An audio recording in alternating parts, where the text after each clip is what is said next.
good read. It's a big week for us. We're getting ready for Planet Comic Con in Kansas City, and we're excited to bring a whole new game to the Boulevard Brewery booth. Let's get Ooh. this business out of the way right at the top. We love Boulevard Brewery. They're the reason this show comes to your ears once a week for however many episodes we've done in a row 380 or something at this point. So, Five shout million. out 5 billion episodes. Shout out to Boulevard Brewing Company, specifically the Space Camper IPA line of beers. It's a beautiful tasting joyride through the solar system of your taste buds. Um, and yeah, we're going to be doing a lot of fun stuff throughout the week. We're going to talk about it a little more on our Patreon and hopefully having our dear friend Greg hop on to do a little Planet Comic Con prep with us on the Patreon this week. So hop over there if you want to hear that. But your regular episode, you got me and Vargas um, navigating you through the comic book news and issues of the week. You say we're gonna do Planet Comic Con prep on the Patreon. Yes. What I envision However, what I envision is gonna happen is us going, "Oh my god, I'm so excited for," and then there's like an hour of that. yes, that's what I'm thinking is gonna happen as well. Okay, just as long as the prep work is us just like dorking out about what we're excited about, that's fine. I'm down with that prep. Yeah, we've got a lot of stuff in place in our little boxes and go bags ready to go. Well, we're gonna kind of give the inventory, I think, of our go bags and Yes. talk about all the stuff that we're bringing to the con and what we've made and what we have ready, all that good stuff. So it should be a Unfortunately, fun one. my wife said I could not buy Uncrustables. So, no Ugh. Uncrustables in my to-go bag. Ugh. I know. I know. But that just leaves, $8 more that I can spend on comic books. So, That's right. Yeah, who needs to eat? You just get every year I'm there and like con food is so bad that I always end up buying like a $5 soda and yeah. then just feel insane. Yeah. Just like empty sugar and caffeine And and and like a lukewarm Chick-fil-A sandwich. God, that you had to wait in line. Like there is a Chick-fil-A, or there was last year inside the Kansas City Convention Center, and the line was like an hour and a half long to get a Chick-fil-A Yeah. sandwich because it was literally like the only food that was recognizable as food. Yeah.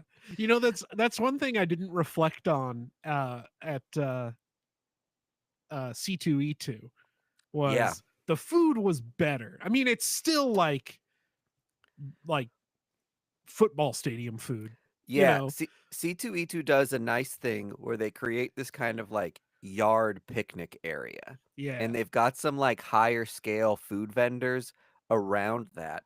And you can kind of feel like you've left the con without leaving the con. They put like Yeah. AstroTurf down and some like TV with like sports and video games in the distance. So you kind of feel like you're at this like common area party zone. Yeah, But you it can is pretend you're separated. having a meal. Yeah. Where whereas, yeah, at Planet, you're like a little gremlin in a corner, like shoving like whatever carbs you can get into your face, and people are just like, "Ugh, out of my way, freak." Yeah. Um, Your but that's gas not to s- station hot dog that you paid that's not to say $27 for.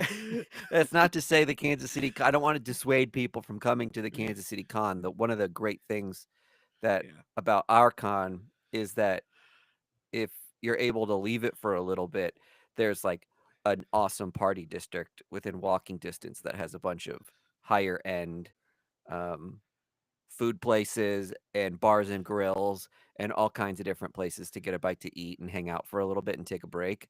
But at in Chicago, it's like we have to wait for an Uber or transit and drive Yeah. back downtown to get out of like the McCormick Place Convention Center. And it's a whole ordeal to like leave and come back. So kind of just depends on what you're in the mood for at the moment, but it's definitely easier. C2E2 and McCormick Place have figured out a way to make staying there a little more comfortable because it Yeah. is harder to leave, Yeah. which is appreciated. In any But case, But if We you s- are at Planet, we'll talk about it more on Patreon, like Mike said. exactly But right. if you're there, come find us. We'll tell you to all the good barbecue places to go. That's right. Booth 100. That's right. We got a good even number this year. Okay, so Mike and I are going to try something a little bit different for your comic book news. Yes. Uh, he's got what side are you on? Bleeding Cool. I'm on Bleeding Cool. And I've got CBR, Comic Book Resources, pulled up. And we're just gonna give it a little scroll and see what strikes our fancy. I have two articles pulled up. If you're not, if you don't have anything yet, Mike. Let's go. All right. So I will say I cheated. I read a different article about this uh, earlier today, but have you heard about Warner Brothers wiping out their Looney Tunes archive on Max? No. Yeah.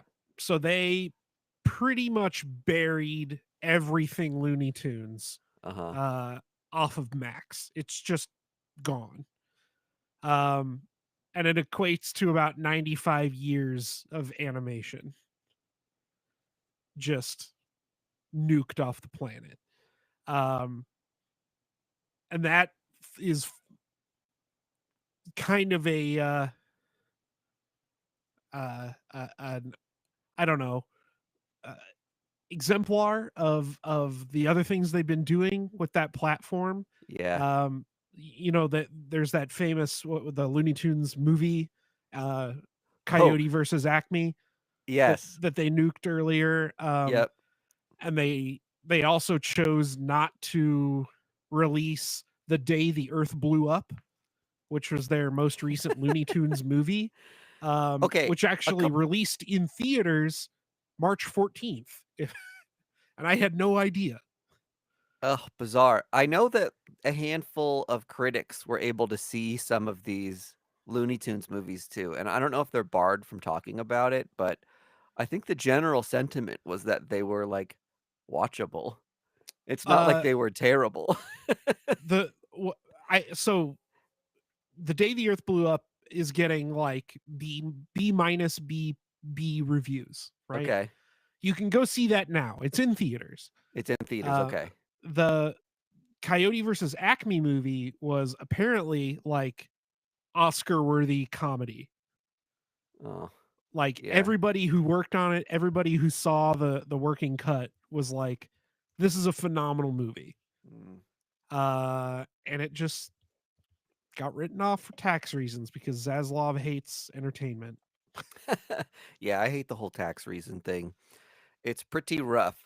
Um, yeah, I think sometimes when things are on streamers now, we start to take for granted the fact that like some things seem like universal constants of content that are just always going to be available to us. And something as classic as Looney Tunes just feels like, you know, just like walking into a library, it's just like always going to be available for you.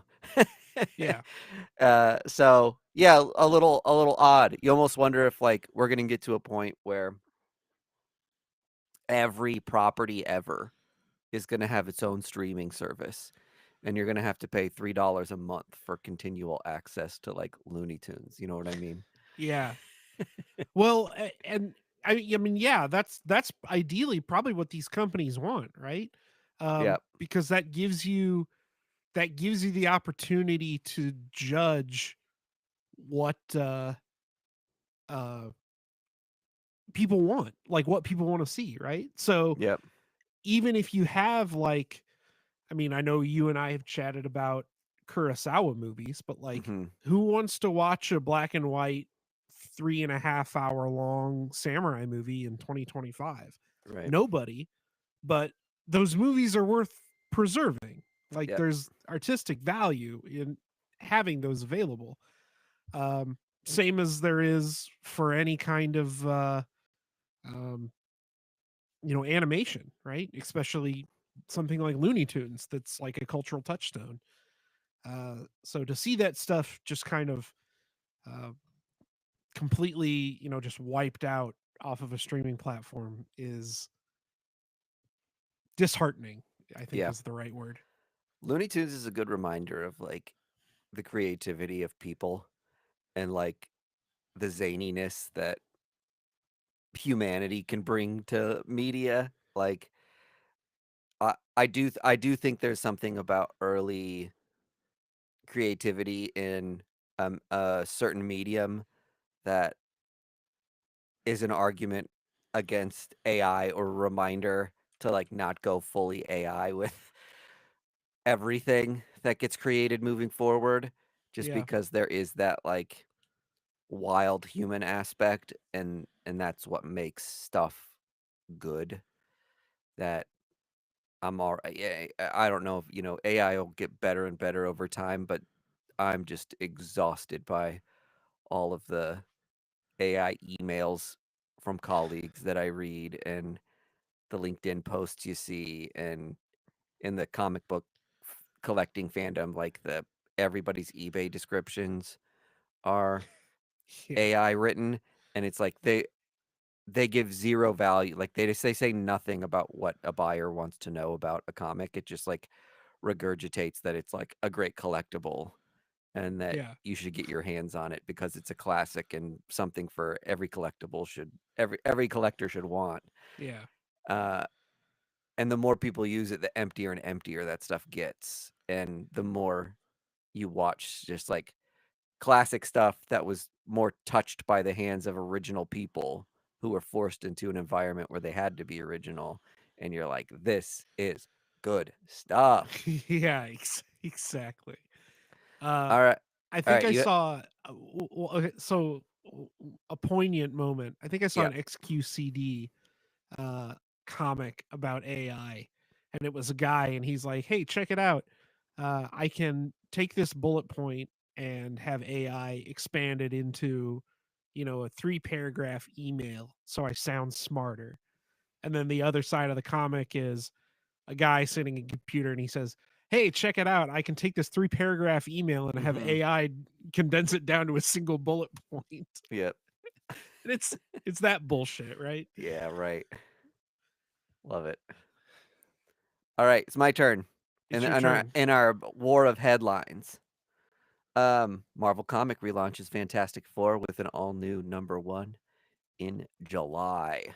Ooh, do we have a creative team yet? Yes, Ryan North, who is already writing Fantastic Four, Uh-huh. and Umberto Ramos. So I know I love Umberto Ramos. I'm a child of the '90s, so his art hits a certain nostalgic vein for me. Uh-huh. Um, but I do think my I guess my Marvel conspiracy brain is like a new #1 will be exciting to coincide more with the movie coming out this summer, right?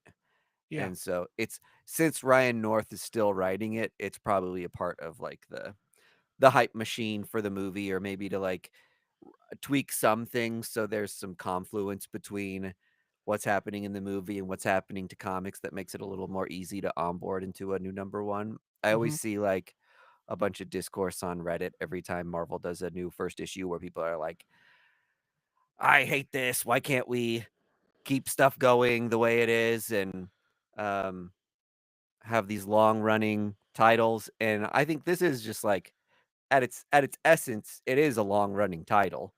Um, Yeah. you're just giving a new era of it a new number to invite more people in. And I don't think there's anything wrong with that. I don't know that like a #1 is necessarily going to be kicking the stuff you know and love about Fantastic Four to the curb. So that's just my PSA if you're one of those, because we've got new comic book readers who are probably going to be excited by this listening to the podcast. We've got old comic book readers who might be a little like, ugh, no. But same writer.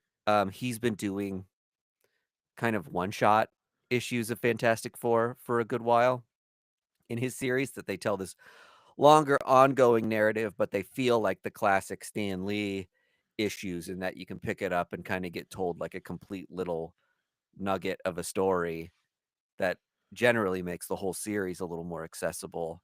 Um, and I think people have really been loving that, especially old heads. And as an homage to where Fantastic Four and these old Marvel comics came from, and new people, because you can buy Fantastic Four 27 in this newest volume and like have fun with it without having the entire context. But there's something rewarding if you've been there for it all, right? Totally. Yeah. So props to Ryan North, and excited for Humberto Ramos, and we'll see what happens with all of the Doom stuff.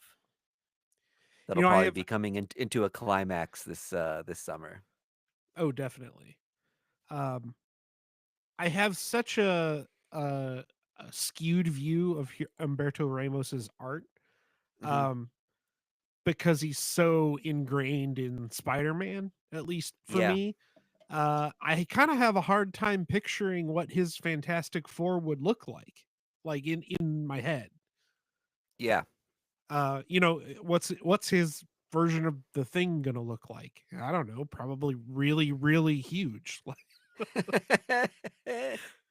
He has like a slightly he's like a mix between like anime and Jim Lee to me, where he has a lot of those like really classic like 90s comic hallmarks, but skews a little more stylistic than a lot of the house styles, with Yeah, totally. like you're saying, kind of like exaggerated sizes of some characters, or like big massive sneakers on Yeah. characters, and the women have like really big eyes with like massive eyelashes and really heavy thick like lines around everything. And I just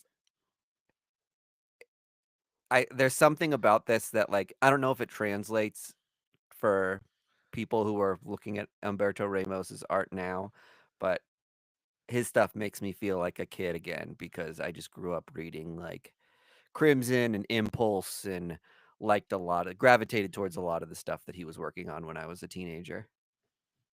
Hmm. All right, do you want to take a turn? Sure.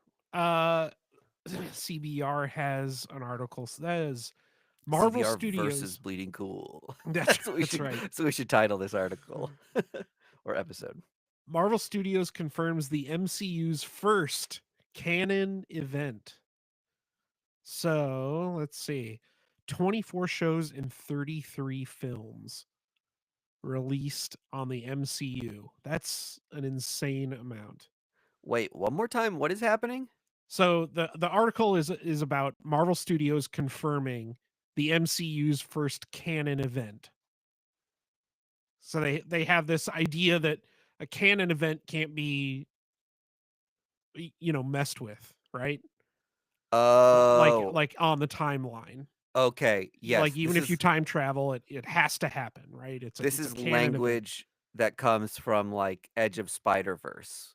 They Hmm. have canon events, which is like every Spider-Man needs a Gwen to die or an Uncle Ben to die to Yeah, make them who they are, which ultimately ends up saving more lives in the long run. correct. Yeah. Uh, so I'm skimming through this quickly.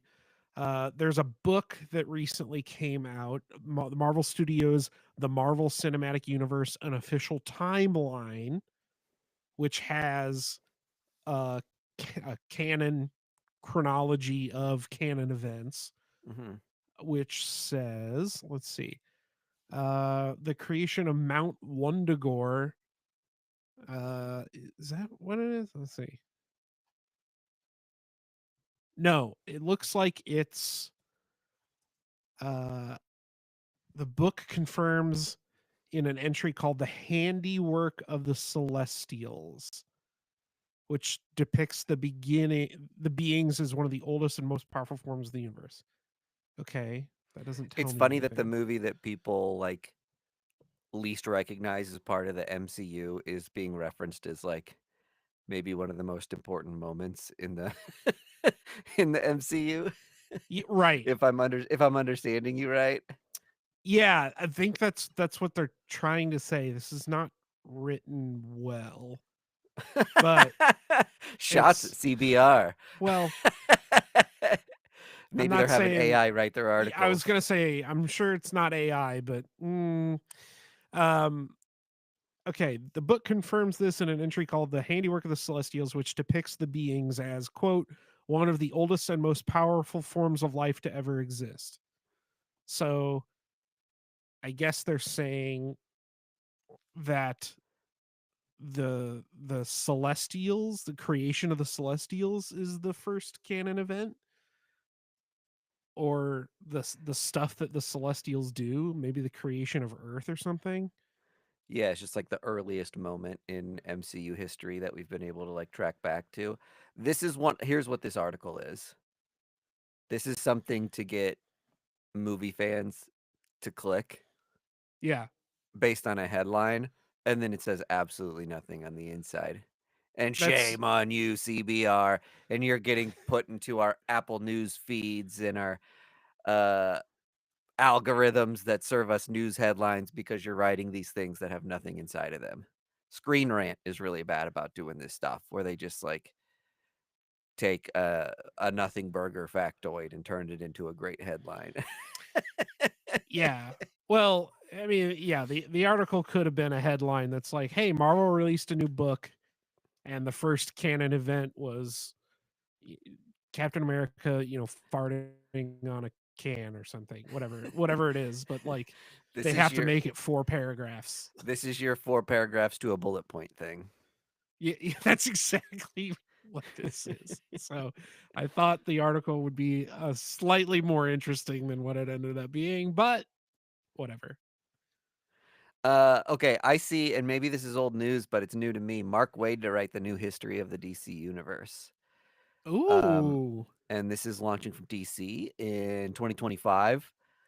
Uh, Barry Allen's journey begins in issue 1. We've got Jerry Ordway and Todd Newick on that one.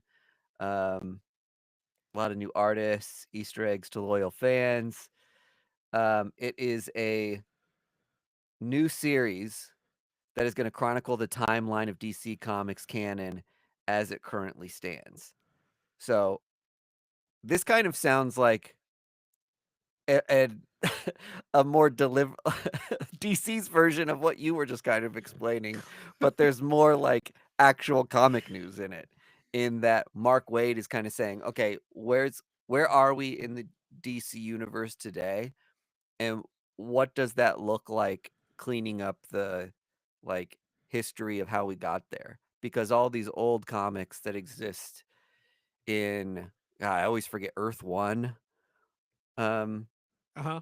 DC universe, like Yeah. don't necessarily tie to the things that are happening right now in the DC universe. This sounds like a comic for like big nerds who are going to geek out on seeing like how things came to be the way they are and what are the nuanced differences between the old vintage comics that don't necessarily I also they stand the test of time as like classics that introduced classic ideas and concepts, but they don't stand up to the the grandeur that these huge pop culture icons like Batman, Wonder Woman, The Flash, and Superman have become, right?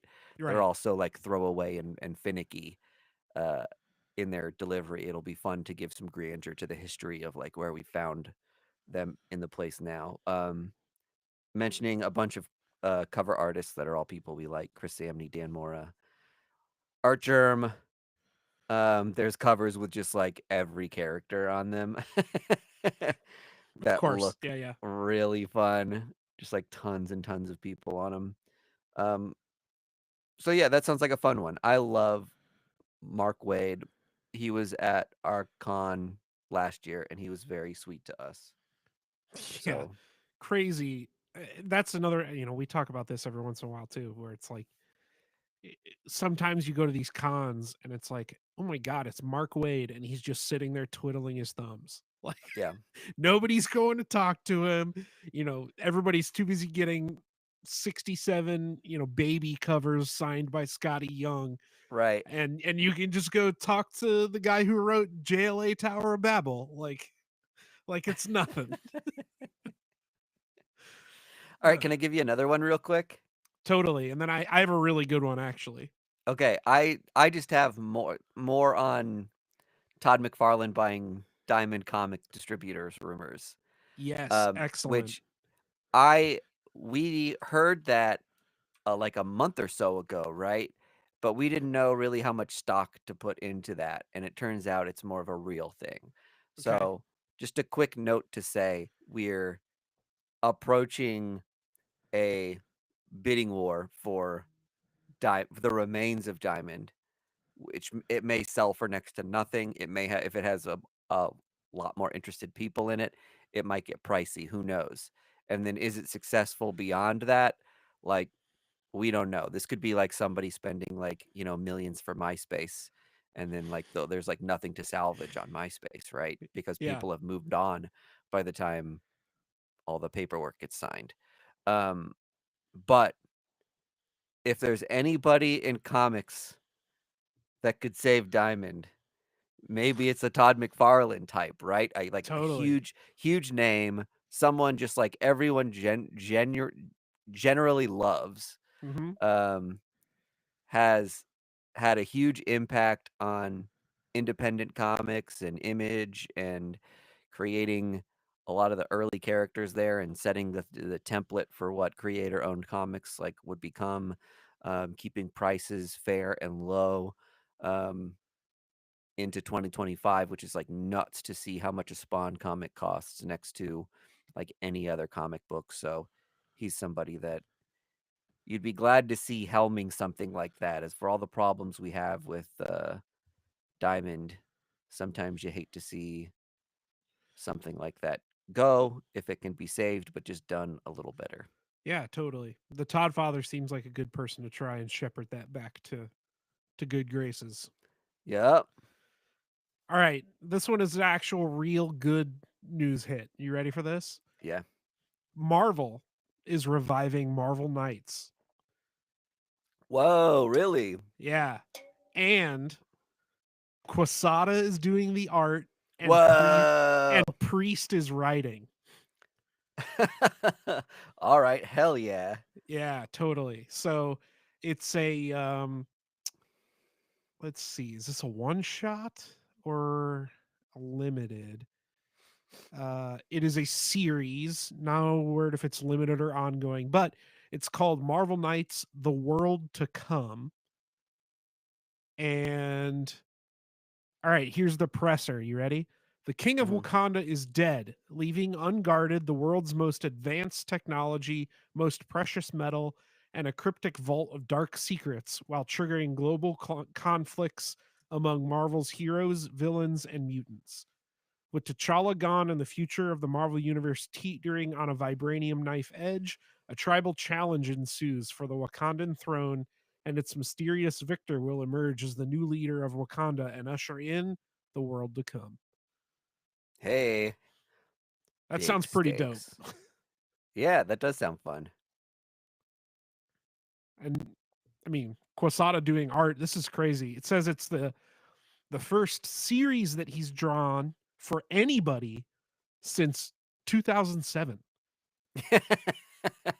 He's done cover art, like cover work, but this is his Yeah. first interior work. So Oh, that's rad.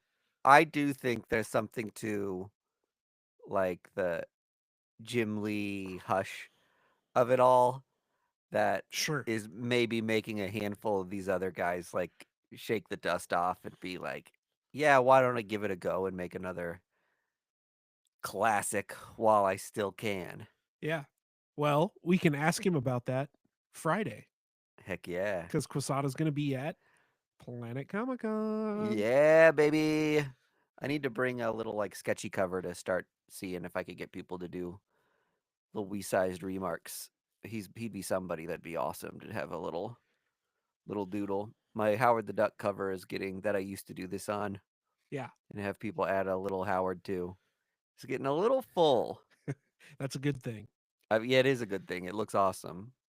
I've got a Um, couple blank giant sized X-Men's ooh, yeah, facsimiles, and I was like, that'll be one that I just like will never run out of. Just have someone draw their favorite X-Man on well, the cover of or that. if you could really zhuzh it and get We'll get get a people to like one by one do the characters from the yeah, OG man, cover. do a jam of the original cover. Oh, Yeah. that'd be sick. I wonder if I could do like a base pencil to like show where everybody goes Yeah, and then have different creators draw on top of it. fill it in. Yeah. I pulled out all of my. I told you guys this last year, and I forgot to do it, but I pulled out all my blank magic cards. So I think I'm gonna have Oh folks yeah, sketch those this year. that would be sick. Yeah. Uh, we'll see. We'll see. Um, Hell yeah, okay. brother. That I think sounds tight. that's all the exciting news, at least that CBR has. You got anything? Any last minute? Well, I saw the question got a dog. Renee Montoya has an alien dog named Crispus in the latest issue of the question, and I Oh, they love should have that. named him Interrobang. Love another good boy in comics. Yes. I'm always here for that. Um, and yeah, that's about it. Kevin Smith's gonna write a Spider-Man and Fantastic Four uh, crossover, That's cool. and that'll be fun too. Like seeing Kevin Smith pop back into comics every once in a while. We liked his. I don't know if the Green Arrow was the first comic that he wrote, but it's kind of the one I know him for, Yeah, that and and it was good. his Daredevil run Yeah, that's right. He did do that Daredevil run. or his Daredevil arc, I guess. Yep. Cool, But cool. yeah, that's it. I'm gonna call this one for Bleeding Cool. I think Bleeding Yeah. Cool had a little bit better news this week. It certainly sounded like it read a little easier than The CBR. Marvel Knight stuff was great. That wasn't on Bleeding Cool's homepage, Okay. so Well, there I'm you go. excited for that. Wakanda based stuff is fun. But we've got to deliver on this show's main premise, which is first issue comic books, a fun new place to hop in and get your journey on. And I read two such comics this week, an indie and a mani. And we'll start with our indie because it ties into Planet. We've got Dan Panosian, who is, many of you may know as a cover artist who's going to be at Planet, but he's written a handful of comics that we've really liked as well. And he's writing this one that's coming out, or that came out today as we're recording this Wednesday, March 19th, called The Last Boy, which is a kind of adaptation or sequel to Peter Pan. I am so hyped for this book. As you should be. Okay, so this book starts out kind of where you would expect a charming sequel to start. We open right on like Peter Pan being whispered to by Tinkerbell and tells him that Captain Hook is messing with the natives again, and he rushes off to save the day. It's kind of just like, yep, we're picking up with some action doing Peter Pan stuff. Then we hop out of Neverland and we check on what's going on with Wendy. And Wendy's now an adult. She's about to be married. She's taking care of her ailing father and getting bossed around by her mother. And this is kind of like the thing we start to set up at the beginning of the book is like we're showing you why Neverland was so magical in the first place, right? That it is a place where you can have all this independence as a child and have a lot of fun and imagination and do the things you think are right and um, have no one tell you no, right? Whereas the real world was this place bound by rules and there's this lack of excitement there and lack of independence for all these children. Um, that's all well and good, and that would make a fine comic, right? But Sure. as you continue through the book, this whole idea gets flipped on its head. And you start to see that perspective really change. That like Peter, as the story goes on, you can tell is like desperate to hang on to his youth and blind to the fact that Neverland has kind of been growing around him while he stayed in the same place. The natives don't need him. to take care of them anymore. Captain Hook and his crew are like old men at this point who've more or less gone straight.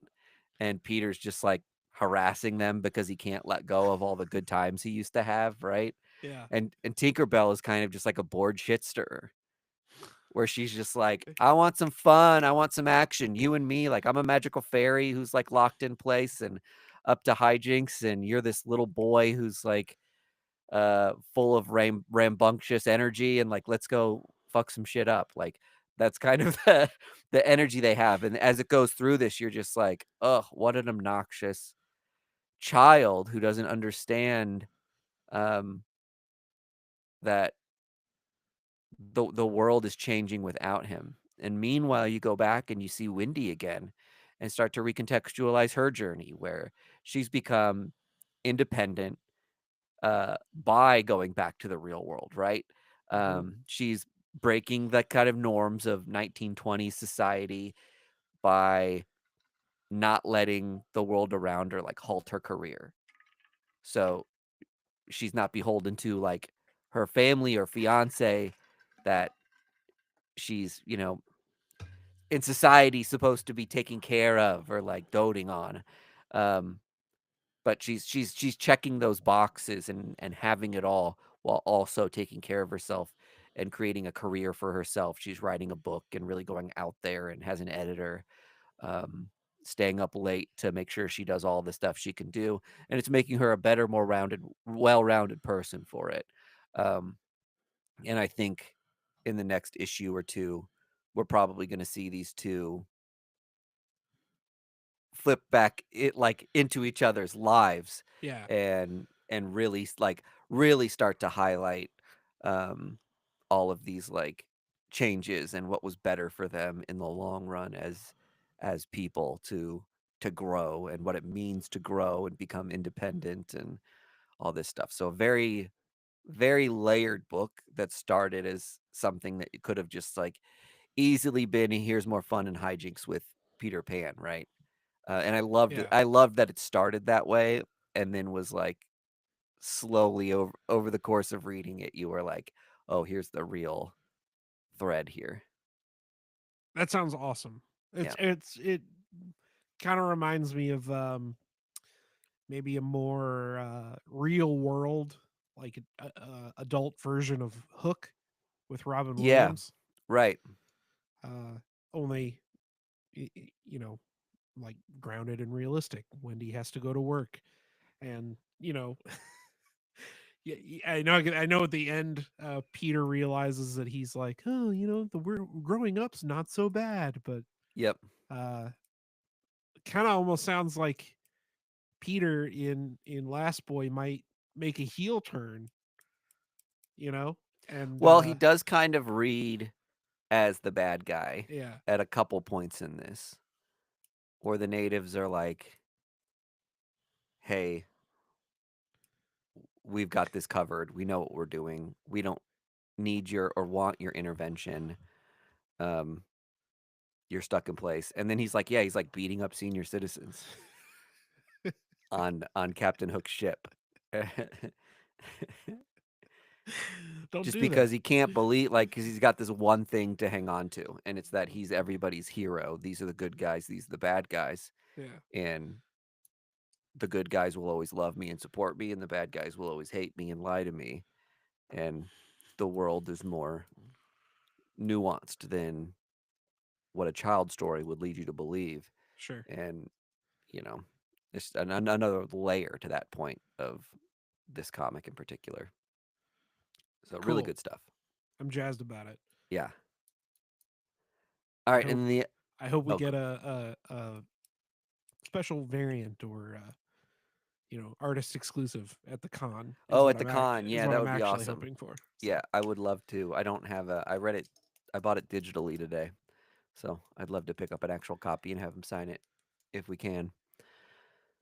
Okay, the other book I read was The Flash, which is written by Jeff Lemire, and I always love picking up these DC comics or these big two comics that are written by Jeff Lemire because if you're a comic book fan, you know him from things like Sweet Tooth, um, which are these kind of a lot of the things he writes are in the vein of this that are, like, heavy, kind of depressing.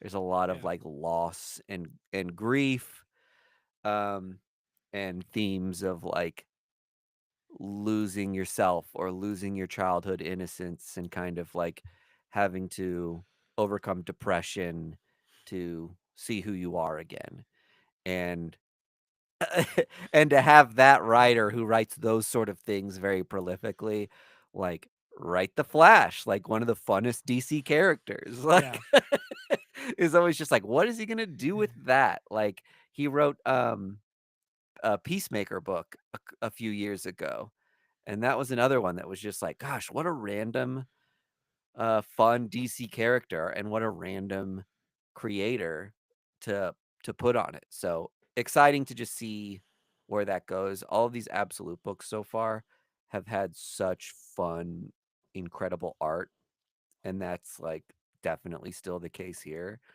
Like, I think I first wanna say the motif of these, like, very rigid, like, red rectangles and blocks showing the, like, motion or the frenetic energy of moving fast or traversing through time, um, is just not a way I've seen The Flash necessarily handled before, and it really works. Um, it all of these Absolute books, I think, have not only done a good job of telling a story, but kind of reinventing some of the, like, visual language of these characters, which has gone a really long way in making them feel fresh and new in a way Mhm. that reboots typically don't feel, like, new or different enough to validate their existence, and so far, I'm just so pleased with all the Absolute comics I've read, and for so many reasons, I could be complimentary of them. You know, I don't wanna derail this conversation because I wanna hear about Absolute Flash, but I was thinking about, Absolute Superman specifically, Yeah.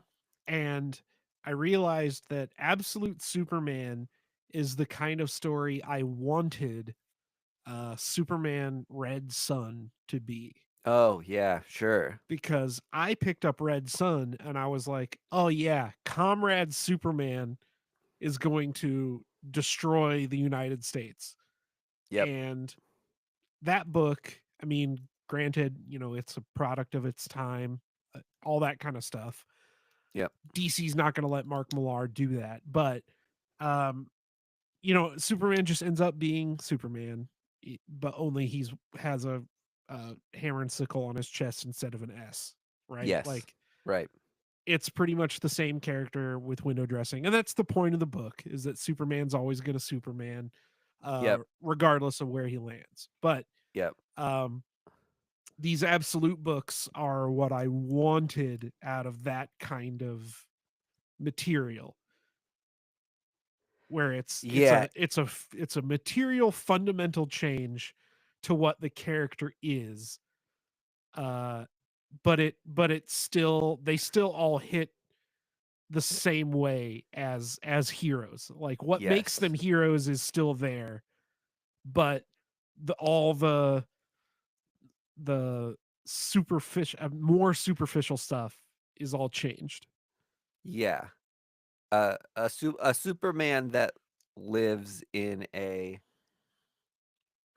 morally gray world and creates some morally gray areas for himself or, like, uh or where, like, political leanings can affect a god on Earth's viewpoint of what's right and wrong Right.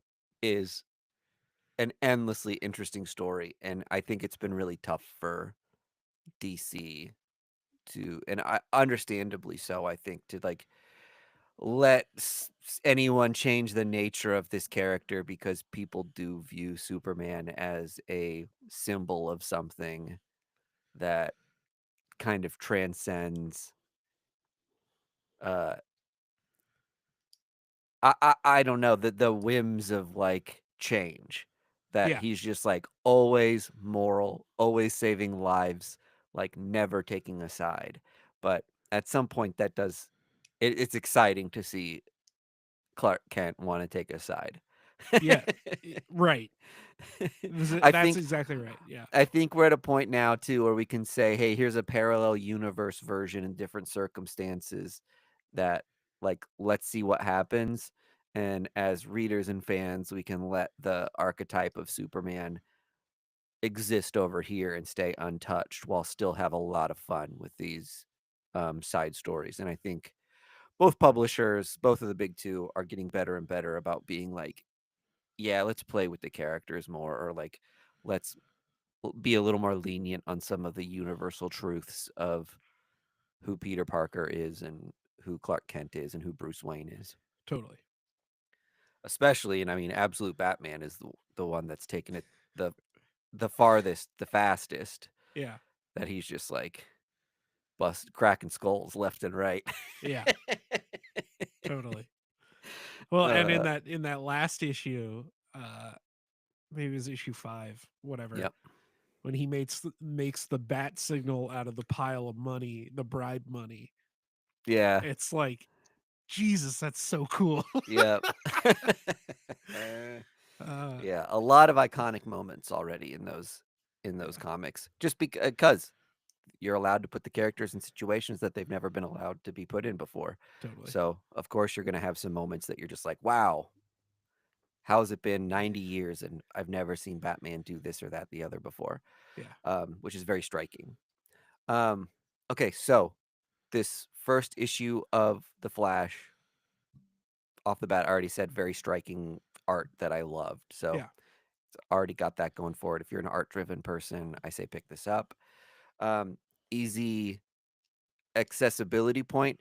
However, I'll say that it starts to like walk into what's going on and doesn't totally give you like here's the Flash and here he is in his outfit and here's what his superpowers can do. It's not like a straight up origin story. It's like self-contained into a singular issue that is like here's how we got here with the Flash and now he's the Flash and then the next issue he'll have an adventure. Like we're kind of slow rolling, I think, how he came to be the Flash and how he got his powers and how he's dealing with that. Where we Okay. kind of meet absolute Batman is like he's kind of been on his shit for a little bit, right? Yeah.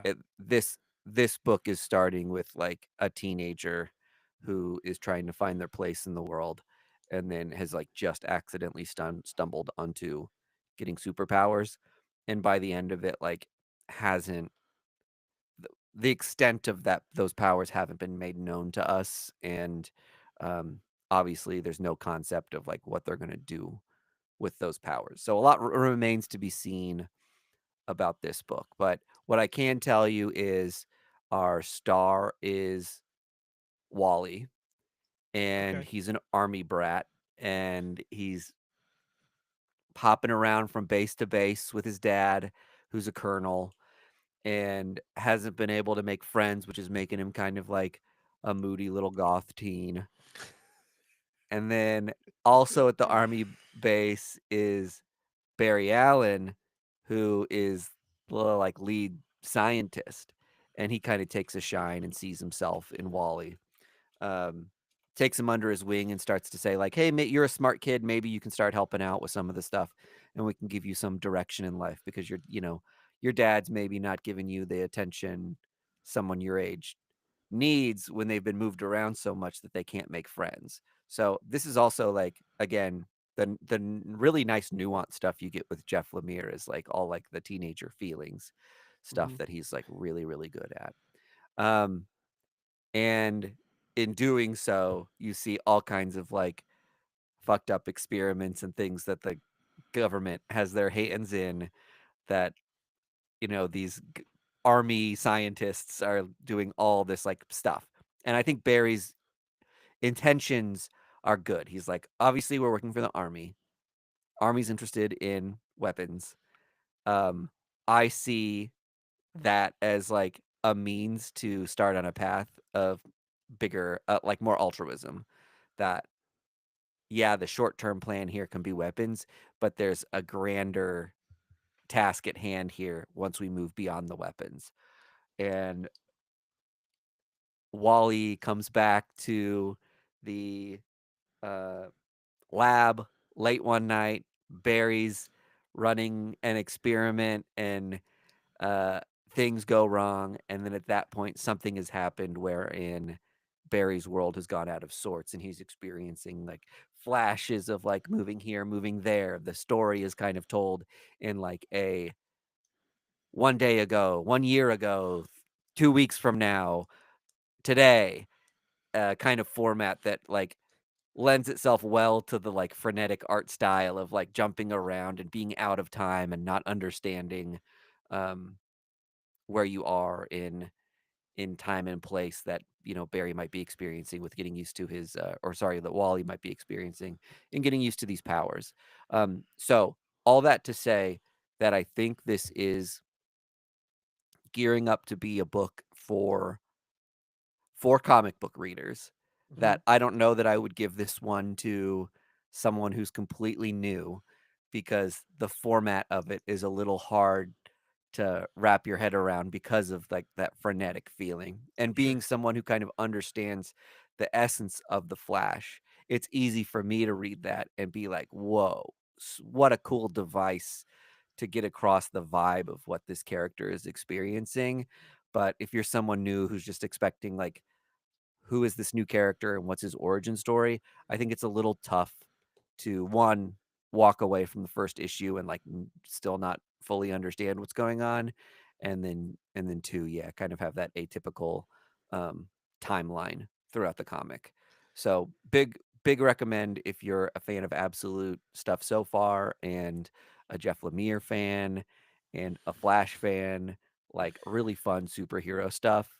But I'm warning if you're um, just dipping your toe in and trying to find some new accessible things, that this at least might be like tried after a few issues have come out, because it might be easier to wrap your head around if you have a few things in a row to like get the fuller picture in one sitting, yeah. than leaving with some vague unknowns and having to wait a month before a second issue. Uh it sounds like I'm getting hints of Spider-Man origin and um what's the Hulk's little teenage buddy, Jones, Rick Jones. Rick, yeah. Like it sounds like it's kind of a mix between those two Yeah, that's a a little bit, right? Peter Rick Parker's Jones a is a great parallel, yeah. yeah, Peter Parker's a fish out of water. Rick Jones is like, I mean, it's like if Rick Jones turned into the Hulk instead of Bruce Banner, right? Yeah, exactly. So cool. I'm absolutely stoked about Absolute Flash. Um, that one and Absolute Martian Manhunter are like the two books I cannot wait to read. So Yeah, this comic had the Absolute Martian Manhunter preview in the back of it, yes, and oh my god, I think was his name Javier Rodriguez is yeah. doing the art on it. Unreal. I It mean, is the it's gonna cover be alone, it's gonna be wild. Like, yeah, I loved the first few pages of it, and that's probably another one that, like, I'll say Jeff Lemire is somebody who's maybe for a more seasoned reader, and I think this Martian Manhunter comic is also maybe gonna be one that's for a more seasoned reader, but, like, it'll really pay off. We need those. I hate to sound, like, negative when I talk about a comic like that, that, like, maybe isn't as accessible. It's definitely a positives in as many respects as it is a negative. Like, yeah, people who've been reading comics for longer need these more, like, layered, complex pieces to, like, do elevated things with the art form. And then there's an art form all in itself of telling a story that, like, more people can um, find themselves in and get into more easily, right? Like, totally, they're like two different skill sets that are like just as impressive. So um, we need them both to keep comics alive. definitely. Um, well, not to hasten the end of the episode, but Greg is waiting for us to do a Patreon. So Aha. we're gonna hop over there. Let's see, this is the main, so we need to tell everybody to join our Patreon. Yes. It's a great community. Also found out that this episode is happening live, so we do have a few Patreon members listening to us as we record Oh, right I didn't now. know that. Yeah, I accidentally hit the go live button as well as record. So that's a special little treat for everybody. Hopefully we didn't embarrass ourselves too much. Yeah. Um, yeah, We never edit anything out anyway, so. join our Patreon. It's a great community. These guys are cool. Listen to us every week. Join our social media, comment at us, fire back episode responses, drink Boulevard Space Camper. And What buy more else? comics and support artists. Yeah, sure, do that too. Why not? All right, we'll see you guys next week. Bye.